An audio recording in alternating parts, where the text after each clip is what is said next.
by President of India, Ms. Draupadi Murmu ji, and critically acclaimed by many famous dignitaries. I felt like I was actually in Mathura, in Vrindavan, being part of the whole thing. Everyone who was in the show, the artists, the music, the dancing, the choreographers, they've all put their heart into it and it was so beautiful.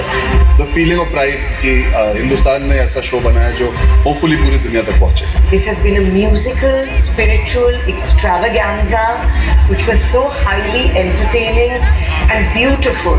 It was completely magical, it was beautiful, and the best part of it all, that it's homegrown. It was amazing, out of the world experience. बहुत ही बढ़िया experience रहा. It's awesome, it's fabulous. Please watch this, it's beautiful. Witness the unbelievable Broadway-style dance drama Draupadi.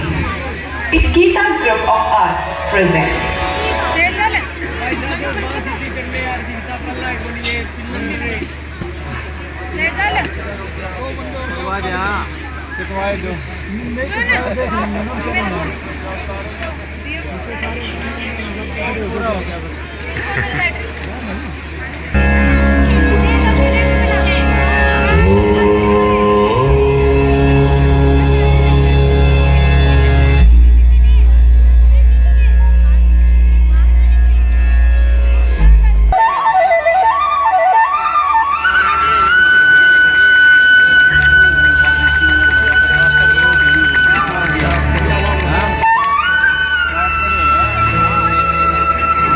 सभी को मेरा अभिवादन।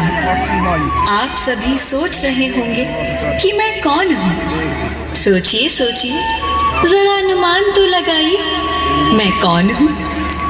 मैं आप हूँ और आप मैं आपके अंतर्मन का वो भाग हूँ जिसे जानते सब हैं, परंतु आत्मसार हर कोई नहीं करता। तो चलिए आज मैं आपको एक कथा सुनाती हूँ, नहीं दिखाती हूँ। तो हम चलते हैं 5000 वर्ष पूर्व द्वापर युग के हस्तिनापुर में, जहाँ एक द्यूत सभा जुआ घर में कुरुवंश की पुत्र वधु, पांडवों की पत्नी, राजा द्रुपद की पुत्री और भगवान श्री कृष्ण की सखी देवी द्रौपदी का वस्त्र हरण हो रहा है।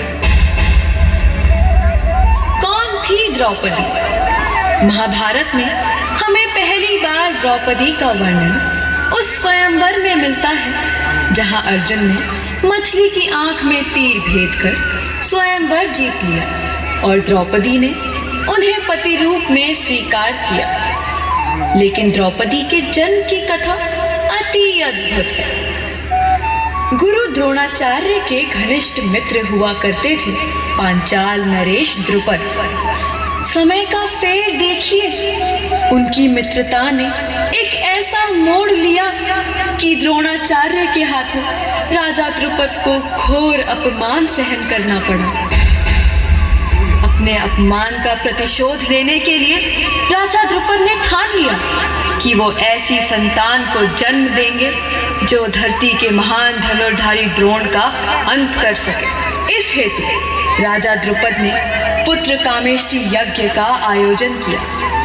यह यज्ञ कई दिनों तक चला और जब यज्ञ अपने अंतिम चरण पर पहुंचा तो एक अद्भुत घटना घटी।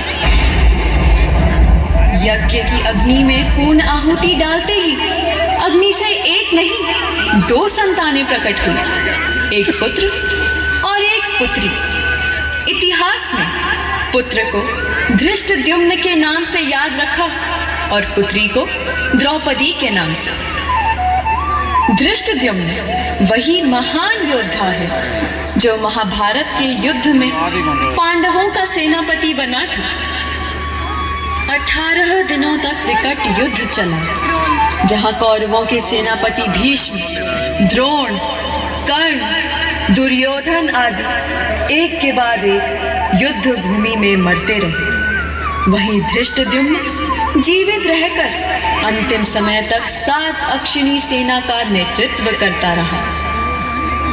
ऐसे पराक्रमी योद्धा की बहन थी द्रौपदी और पत्नी किसकी? अर्जुन की, जो गांडीव उठाए तो पाताल को भेद दे।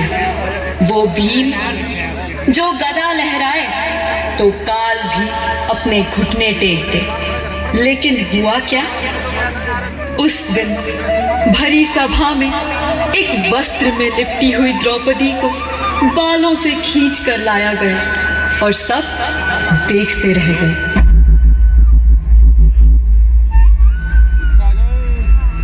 जो हुआ उसे सहना तो छोड़ो, कहना भी कठिन है।